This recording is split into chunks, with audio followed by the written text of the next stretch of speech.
자, 세 번째 신소재는 반도체입니다. 반도체. 자, 반도체. 자, 반도체는 말 그대로 반도체, 반절도체. 그래서 얘는 정의를 한번 읽어보면 도체와 부도체의 중간 정도의 전기적 성질을 갖는 물질로 특정 조건을 다르게 할 때 전기 전도성이 달라진다. 그렇기 때문에 인간은 이걸 컨트롤할 수가 있는 거예요. 조건을 달리하면서 얘의 전기적 성질을 다르게 하는 거예요.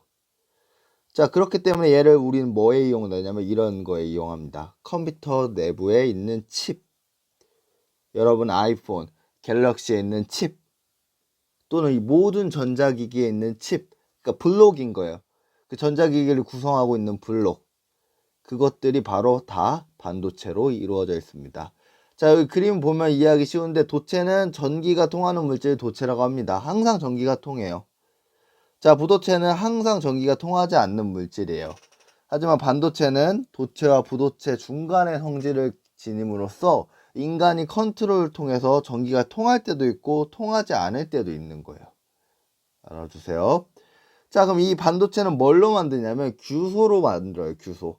자, 규소는 원소기호 뭐죠? SI가 되겠죠. 그래서 항상 하는 말이 미국의 반도체를 연구하는 단지를 우리 뭐라고 한다? 실리콘밸리라고 한다. 실리콘밸리.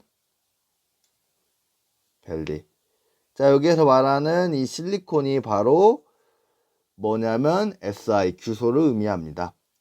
자, 근데 순수한 규소는 전류가 잘 흐르지 않는데요. 순수한 규소는. 그래서 우리가 소량의 특정 원소를 첨가하여 전기 전도성을 향상하게 됩니다. 자, 이 소량의 특정 원소를 우리는 뭐라고 하냐면 불순물이라고 해요. 불순물. 그리고 특정 원소를 순수한 규소에 넣는 걸 뭐라고 하냐면 도핑이라고 합니다. 도핑. 도핑했다 이렇게 얘기합니다. 그래서 우리 도핑 테스트 할 때 여러분 몸에 불순물이 있는지 없는지를 확인하잖아요. 여기에서도 불순물 넣어주는 것을 도핑이라고 합니다. 자, 그럼 얘가 어디에 이용되느냐?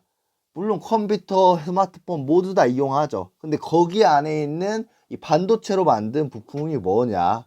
바로 트랜지스터랑 발광 다이오드라고 합니다.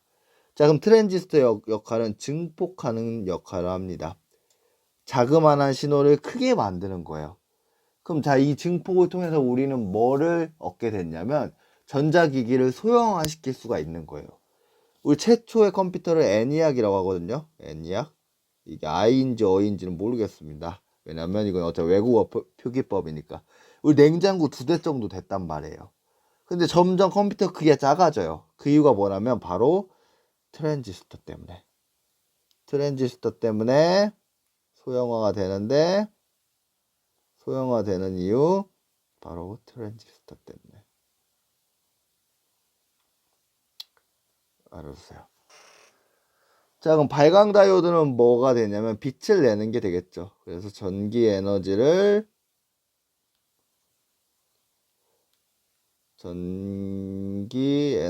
뭘로 바꾼다? 빛 에너지로 바꾸는 게 되겠습니다. 자, 그럼 이것도 동영상 하나 보고 끝내도록 하겠습니다. 반도체란 무엇일까? 그리고 반도체 제조 공정에 대해서 한번 영상 보도록 하겠습니다. 세계적인 반도체 제조국입니다. 전 세계 메모리 반도체 시장에서 한국 제품의 점유율은 절반을 넘고 있으며 비메모리 반도체 분야에도 대규모 투자를 하고 있습니다. 그런데 반도체가 무엇인지 물어보면 속 시원한 대답을 하기 어렵습니다. 대부분 컴퓨터에 들어가는 중요한 부품이라는 정도만 알고 있는데요. 반도체란 정확히 무엇인가요? 그리고 뉴스에 나오는 반도체 제조 영상을 보면 방진복을 입은 사람들이 은색 원판을 살펴보는 걸 많이 볼 수 있는데요. 그건 무엇이고 반도체와 어떤 관계가 있는 걸까요? 반도체에 대한 궁금증 3분 차이에서 알아보겠습니다. 반도체는 도체와 부도체의 절반쯤 되는 물질이라는 뜻입니다. 그럼 도체와 부도체에 대해 먼저 알아야겠는데요. 도체는 전기가 잘 흐르는 물질을 말하고 부도체는 반대로 전기가 잘 흐르지 않는 물질을 가리킵니다. 그렇다면 반도체는 어떤 물질일까요? 전기가 절반쯤 흐르는 걸까요? 아니면 흘렀다 안 흘렀다 하는 걸까요? 반도체는 어떤 특정한 조건에서만 전기가 흐르는 물질입니다. 다시 말해 조건을 만들어주면 전기가 흐르고 그렇지 않으면 전기가 흐르지 않는 것이죠. 이런 특별한 성질을 전자공학이 이용하게 되었는데요. 0과 1로만 계산하는 이진법을 이용해 전자기기를 제어하거나 정보를 기억하는 장치를 만든 것이 바로 반도체입니다. 사실 우리가 흔히 말하는 반도체는 물질이 아니라 반도체를 이용해 만든 전자장치를 가리키는 것이죠. 최초의 반도체는 트랜지스터인데요. 1948년 미국 벨 연구소가 최초로 트랜지스터를 발명하면서 현대 반도체 역사가 시작되었습니다. 1959년 저킬비에 의해 IC 직접 회로가 개발되면서 오늘날의 반도체 모양이 만들어졌고, 그 후 엄청난 발전을 하면서 현재의 초고성능 반도체가 만들어졌습니다. 정리하면 반도체는 조건에 따라 전기를 제어하는 성질을 이용해 만든 전자장치로 대부분의 전자기기의 핵심 부품으로 사용되고 있습니다. 그렇다면 반도체는 어떻게 만들어질까요? 어떻게 만드는지 한번 알아봅시다. 반도체의 원료는 우리말로 규소라고 하는 실리콘인데요. 모래에 많이 들어있습니다. 먼저 실리콘 원료에 열을 가해 불순물을 없애고 순수한 실리콘 용액으로 만듭니다. 그런 다음 여기에 실리콘 단결정을 접촉시키는데요. 그러면 액체 실리콘이 고체 표면에 붙어 성장하여 커다란 고체 실리콘이 만들어집니다. 이렇게 만들어진 실리콘 기둥을 인곳이라고 합니다. 실리콘 인곳은 가공하여 불순물을 없앤 후 얇은 원판으로 썰어내는데요. 이걸 웨이퍼라고 합니다. TV에서 많이 보는 그 은색 원판이 바로 이것이죠. 웨이퍼 한 장은 수백 개의 반도체가 되는 주재료가 되는데요. 따라서 웨이퍼 한 장 가격은 만만치 않겠죠. 웨이퍼는 우리가 자주 먹는 과자인 웨하스와 같은 이름인데요. 이런 이름이 붙은 까닭은 이 둥근 은색 원판을 우리가 아는 반도체로 자르기 위해 격자 무늬를 넣어서 마치 웨하스처럼 보이기 때문입니다. 웨이퍼는 여러 공정을 거쳐 깨끗하게 다듬은 다음 산화막을 입혀 튼튼하고 전류가 새지 않도록 만듭니다. 그런 다음 웨이퍼 표면에 미세한 회로 패턴을 만드는 작업을 합니다. 그런 후 회로 간 연결과 보호 역할을 하는 방막을 입히고 웨이퍼가 전기적 성질을 갖도록 만드는 이온화 작업을 합니다. 그런 다음 전기 신호를 전달하는 금속선을 깐 후에 품질 테스트를 합니다. 마지막으로 웨이퍼를 잘라 개별칩으로 만든 후 여러 공정을 거쳐 우리가 흔히 보는 반도체로 포장하는 과정을 거칩니다. 반도체 제조 공정을 정리하면 순수한 실리콘을 가공하여 웨이퍼로 만들고 여기에 각종 회로를 넣고 잘라내어 우리가 잘 아는 반도체 제품을 만듭니다. 자, 이걸로 반도체에 대한 설명을 마치도록 하겠습니다. 안녕하세요. 자연을 모방한 신소재에 대한 내용입니다. 우리는 앞에서 지금 그래핀, 초전도체, 그 다음에 반도체에 대해서 배웠습니다. 이제 마지막으로 자연을 모방해서 만든 신소재에 대해서 알아보도록 하겠습니다. 자, 교과서 보면 우리 나노기술이라는 말이 나와요. 나노기술. 나노기술이 발달하면서 자연에 존재하는 작은 소재도 모방할 수 있게 되었대요. 그렇다면 도대체 나노기술이 뭘까? 자, 나노기술이라는 것은 나노미터 범위에서 원자나 분자를 조작하여 특유의 기능을 갖도록 구조를 만들고 이를 응용하는 기술이라고 해요. 정확히 크기가 어떻게 되냐면 10의 마이너스 9승 미터예요. 엄청나게 작죠. 엄청나게 작아요. 이 나노기술은 사실 우리 여러분이 많이 보는 영화에 등장합니다. 바로 어벤져스 엔드게임에 보면 토니 스타크가 변신을 할 때, 엔드게임이 알죠? 그 전 인피니트 워 보면 토니 스타크가 변신할 때 나노 기술을 이용한 슈트를 입어요.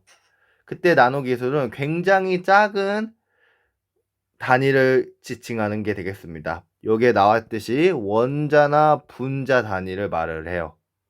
그래서 이러한 나노 기술이 발달하면서 이를 통해 개발한 다양한 신소재가 우리 생활에 이용되고 있습니다. 그래서 이를 이용해서 자연을 모방하는데 첫 번째로 벨크로 테이프가 되겠습니다. 벨크로 테이프. 자, 벨크로 테이프는 우리가 말하는 찍찍이에요. 찍찍이.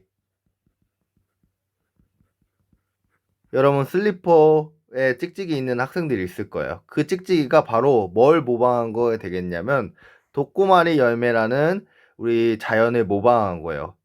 독고마리 열매가 작은 갈고리로 된 덩어리 모양의 독고마리 열매가 있는데 옷을 입고 다니다 보니까 옷에 이 독고마리 열매가 막 붙는 거예요. 그래서 그 원리를 이용해서 우리는 벨크로 테이프를 만들었습니다. 그 다음에 두 번째로 자연을 모방해서 만든 신소재 뭐가 있냐면 수중접착제가 있습니다. 수중접착제. 자, 수중접착제는 홍합을 이용했어요. 홍합을. 자, 홍합이 파도가 쳐도 홍합이 계속 바위에 붙어 있는 거예요. 물이 있어도 접착제가 붙어 있네? 물이 있어도 붙어 있는 성분이 있네? 이 성분을 이용하면 접착제를 만들 수 있겠구나 생각을 해서 수중 접착제를 만들었습니다. 자, 그 다음에 세 번째는 모르포텍스 섬유라는 거예요. 이거는 모르포 나비를 응용한 섬유예요. 자, 모르포 나비의 원리는 뭐냐면 색소를 포함하지 않아요. 근데 여러 층의 얇은 막과 격자로 되어 모르포 나에게 이 색깔이 띄게 되는 거예요. 아름답죠? 색소를 넣지 않아도. 자, 이런 식으로 색소를 이용한 염색 없이 빛에 의해서 여러 겹의 섬유를 이용해서 빛에 의해서 색이 달라지게 만드는 섬유가 바로 모르포텍스 섬유가 되겠죠. 이런 식으로 모르포 나비를 이용해서 모르포텍스 섬유를 만들었습니다. 자, 그 다음에 이제 스스로 확인하기 되겠습니다. 스스로 확인하기는 숙제. 이거 검사해서 여러분 영상을 봤는지 안 봤는지 선생님이 확인하도록 하겠습니다. 어렵지 않습니다. 우리 앞에서 전에 봤던 영상 그리고 오늘 영상 이용하면 모두 다 풀 수 있는 문제입니다. 그래서 스스로 확인하기까지 해서 검사 받도록 하겠습니다. 수고했습니다.